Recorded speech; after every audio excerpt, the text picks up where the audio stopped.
Hello and welcome to Soothing Pod. My name is Anthony, and I'm going to tell you a wonderful story that will lull you into a peaceful and restful sleep. I'm glad you are here to go on another adventure with me. This time, we do not need to go very far away, for our journey will take us to a place that is right in our view. Before we begin the story, let's make sure we are lying or sitting comfortably. Take a few deep inhales and exhales to release any tension of the day, any worries and anxiety. And as you relax all your muscles, feel your body getting heavier in the bed, and feel your heart rate slowing down. Take time to revel in this present moment and all that has passed today. Let's take another deep breath, and if you feel the need to stretch your body out a little to relieve any tension or tight areas, you can do so now. Inhale and exhale. Now you are ready to go on a relaxing, restful journey. If you look up to the sky on a very clear night, you can see thousands upon thousands of stars. But there is one star in the vast heavens which dazzles more than all the rest, the morning and evening star. The truth is, this is not a star at all, but a planet, the planet known as Venus. Compared to all the other planets in our solar system, Venus looks closest to the Sun. At its brightest hour, you can see Venus with your naked eye just a few minutes after sunset. This is when most folks call Venus the evening star. And when Venus is on the other side of the Sun, it does not appear to follow but leads the Sun, traveling across the sky. It rises in the morning just before the Sun, but by the time the Sun is up, Venus's light has merged with the daylight. This is Venus, the morning star. Tonight's story is a legendary one about the goddess associated with this star. In some lands, she too is called Venus. In ancient Akkadian mythology, she was known as Ishtar, and in Sumer, the oldest known civilization, she was known as the goddess Inanna. Sumer was founded in the Mesopotamia region of the Fertile Crescent, a land between the flowing Tigris and Euphrates rivers. The Sumerians gave the world a new language, introduced a way of government, and were considered the first civilization. Their goddess Inanna was worshipped as the Queen of Heaven, the highest status a being could attain. Across Mesopotamia, she was revered, and temples were constructed in her honor and memory. Here, at the birth of civilization, is where the oldest epic poem was discovered, and here is also where our story begins. Once upon a time, when the earth was very young, when it did not yet know such things as 4 seasons and the changing of the tides, there was a queen of heaven and earth, and she was called Inanna. Inanna's sister, Ereshkigal, was the queen of the dead and the underworld, and when her husband died, Inanna, the queen of heaven, upon hearing of the funeral preparations, decided to pay her respects. In the underworld, where she must journey, Inanna can observe the funeral rites of her brother-in-law, Gugalana, also known as the Bull of Heaven. The original poem of Inanna's journey begins with these lines. From the great above, she opened her ear to the great below. From the great above, the goddess opened her ear to the great below. From the great above, Inanna opened her ear to the great below. Inanna must prepare for her long, deep journey to the underworld, and she chooses garments that will show her power. When her full goddess ceremonial regalia is fully adorning her from the crown on her head to her toes, she is ready. And so, to descend to the depths of the underworld, Inanna dons her finest garments. She wears the crown of heaven on her head, strings beautiful beads around her neck, and covers her chest with an armored breastplate. On her finger is a golden ring and a powerful scepter in her hands. However, before leaving, she instructs her servant, Ninshubur, telling her what to do in case her journey does not quite go according to plan. After arranging everything, she walks forward gracefully to find her sister and brother-in-law. Arriving at the gates of the dark underworld, the goddess of heaven knocks loudly, demanding they be opened. The chief gatekeeper, whose name is Neti, asks her to state her name and reason for arrival. I am Inanna, the queen of heaven, the goddess replies. But this is a land from which no traveller returns, replies the gatekeeper. Why do you wish to enter here?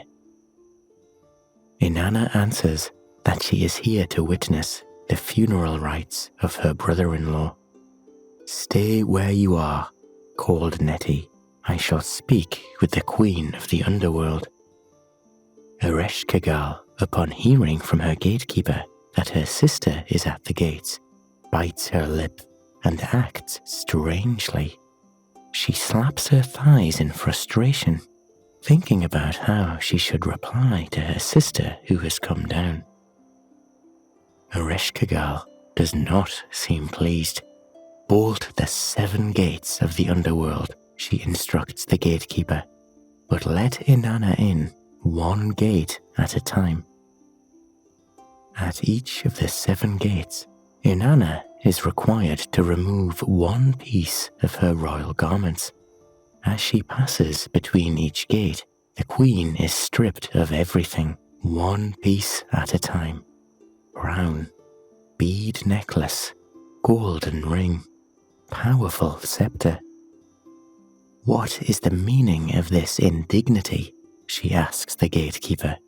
He replies in the following stanzas. Quiet, Inanna. The ways of the underworld are perfect. They may not be questioned.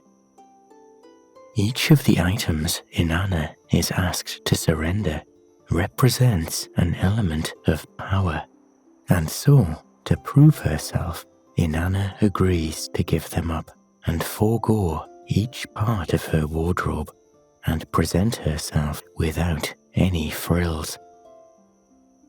The first gate Inanna approaches is known as the Gate of Authority.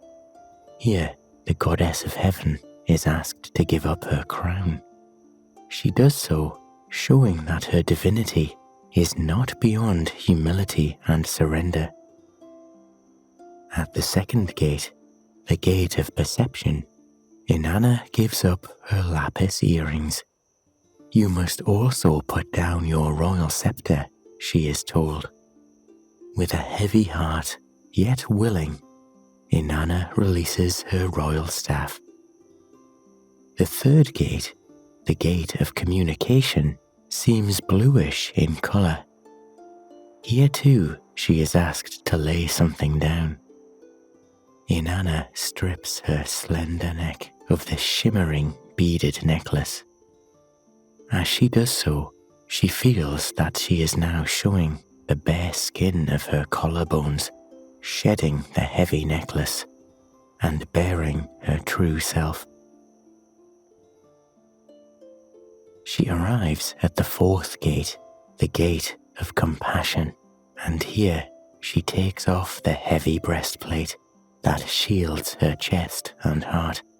Her breasts are now bare, her heart beating steadily. As she removes the breastplate, she feels cold, yet realizes that her blood flows warmly within her body, and it is this inner pulsation that gives her life even in this dark place. At the fifth gate, called the gate of personal power, she is again asked to give something up. What does she have left? The ring of power on her hand, a golden belt around her waist. These two items she unfastens and lays them down at the gate. It opens just as all the others did, and she walks inside. At the sixth gate, called the gate of creativity, she gives up her ankle bracelets, symbolizing the surrender of all the ways she no longer loves or values herself. There is still the seventh gate, the gate of manifestation. It is painted dark red, and the color feels strong and daring. Here she strips her body of the robe that has kept her legs covered. At last, the goddess Inanna reaches the eighth gate. Finally, at the eighth gate, the gate of death by intent, she knows she has reached the last gate to the underworld. Inanna enters completely naked. She feels stripped of all her power, all her regal glory, all the things that were weighing her body and mind down. She walks through the gate now, a much humbler queen. When she finally arrives at her sister's throne room, Inanna is naked. Not quite the glorious queen of heaven, at least in appearance. Head bowed low in humility, she begins to walk before the throne to approach her sister. Here, at last, Inanna meets her sister, Ereshkigal. But her sister, the queen of the dead, is in no mood for mercy. She ends her life, assuming that Inanna will never again return to whence she came. Unbeknownst to Ereshkigal, Inanna is not gone forever. Her spirit simply remains in the underworld as she releases her old self. What Ereshkigal does not know is that Inanna is preparing to be reborn. Meanwhile, Inanna's servant, Ninshubur, realizes that something must have thwarted the original plan. The servant now sends 2 emissaries to rescue Inanna from the underworld. They find Inanna's corpse and attempt to revive her, giving her healing water to quench her thirst and food to regain her lost strength. Inanna awakens, but she must now begin her ascension from the underworld the same way she came, back through the 7 gates. It is a challenge, yet a necessary one, for in each of the gates, Inanna will collect her vestments that had been stripped away, and as she reclaims each one, the re-empowerment begins. At the first gate, the gate of manifestation, Inanna retrieves her royal robe, this garment of ladyship. As she puts it back on, becomes her life force. Again, she feels able to express her full being. She dons it with grace and a queenly demeanor. Next, the second gate, the gate of creativity. Here, Inanna finds again her ankle bracelets and buckles them back onto her ankles. While adjusting the clasps, she is relieved. A sense of value and self-worth encompass her. She comes to the third gate, the gate of personal power, and takes up her ring of power once more. She also reaches out to find the golden hip girdle. As she covers her thighs again, she feels that they are like garments of truth that she can now wear proudly. At the fourth gate, called the Gate of Compassion, Inanna finds her breastplate. Her heart longs to be healed again. And as soon as she puts on the breastplate, the goddess feels ready to love herself and others once more. The healing continues. The fifth gate is where she had left her beaded necklace, the gate of communication, and this she reclaims as well. At the sixth gate, called the Gate of Perception, Inanna finds her lapis earrings and also her royal staff, which was always a symbol of her power. Now, staff in hand, Inanna can see and manifest her vision clearly. She approaches the seventh gate, the Gate of Authority, and here the important item she had been reluctant to give up, her crown. This is her great connection to her place on the throne, a sign of her divine goddess light. At the eighth gate, she knows that her journey is nearly coming to its end. Inanna is now at what is called the Gate of Ascension, where she can truly rise higher than ever before and become even more regal than she ever was before her descent into the underworld. Finally, her ascension is complete. She feels herself again, the goddess of light and the queen of heaven and earth. It is now the end of the cycle, and Inanna feels reborn. She rises as the morning star and is seen all over the earth as the brightest point in the heavens. Inanna's journey of death and rebirth has a deep meaning and different interpretations to many who have read the story. There were other legends too, such as Inanna and the Hulupu tree, where the goddess is depicted as a young girl. In this story, the goddess sees a Hulupu tree on the banks of the Euphrates River. She has an idea to create a throne from this glorious, majestic tree. Inanna takes the tree to her garden and replants it, hoping it will grow beautiful and strong.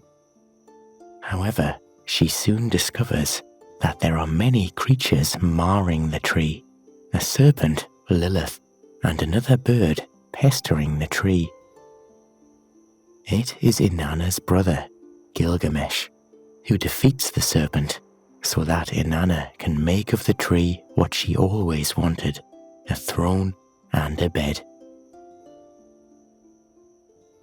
Inanna, the goddess, was always an important figure in Sumerian mythology. She was one of the 7 divine powers, and shrines were built to worship her. Sometimes, the goddess was depicted as a gatepost or reed bundle, 2 things which represented both abundance and fertility. She is often depicted in her human form, without the heaviness of clothes on.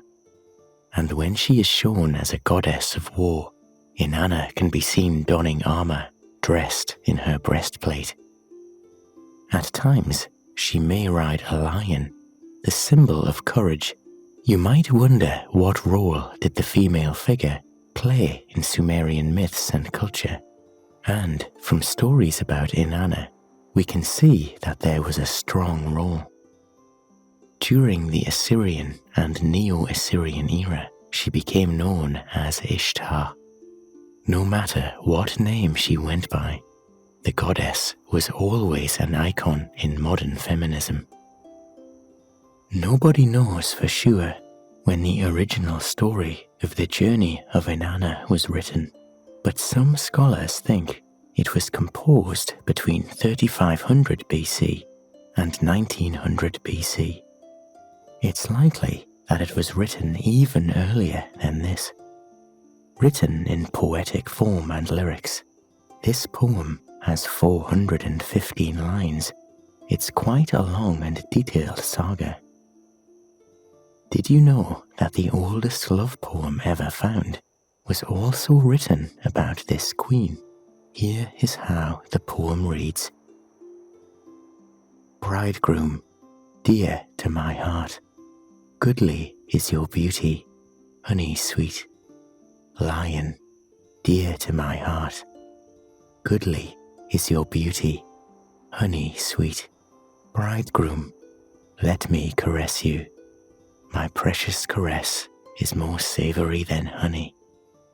In the bedchamber, honey filled, let me enjoy your goodly beauty. Lion, let me caress you. My precious caress is more savory than honey. Bridegroom, you have taken your pleasure of me. Tell my mother, she will give you delicacies. My father, he will give you gifts. You, because you love me, give me prey of your caress. My Lord God, my Lord Protector, my shoe sin, who gladdens Enlil's heart, give my prey of your caresses. We do not know that much about the first civilization, but from the stories of Inanna, we see very strong ties between the earth and the heavenly bodies in the universe. We also see a romantic thread running through the legends. But an even more interesting aspect is how the goddess is portrayed in both her strength and her weakness. In order to be raised to the glorious queen she deserved to be, she had to first undergo a stripping away of everything she thought symbolized herself. Now that you have heard the legends, here are some facts about our very real and very tangible planet Venus, the bright light in the night sky. After the sun and the moon, Venus is the next brightest natural object in the sky. You can even see it during the day, if the sky is clear. Why is the planet Venus sometimes referred to as the morning star and evening star? Ancient civilizations assumed that Venus was two different stars appearing in the sky. This is because when Venus's orbit overtakes Earth's orbit, it is not visible at sunrise anymore, but is instead seen at sunset. Venus is the hottest planet in the solar system. It has an average surface temperature of 462 degrees Celsius, 863 degrees Fahrenheit. One day on Venus, which lasts 243 Earth days, is longer than 1 year on Venus, which lasts 225 Earth days. This is mostly because its rotation is very slow. Why is Venus sometimes called Earth's sister planet?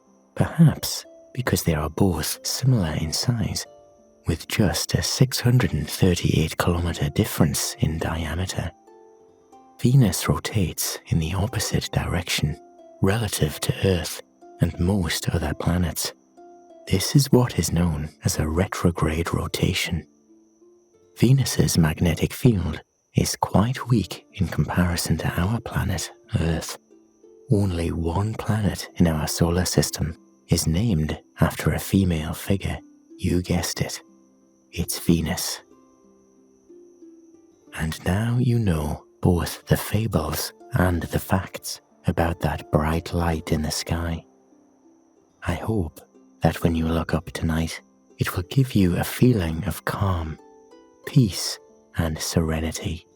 Close your eyes and take comfort in the fact that, like Inanna, all you need for your journey is already inside you: strength, endurance, and grace.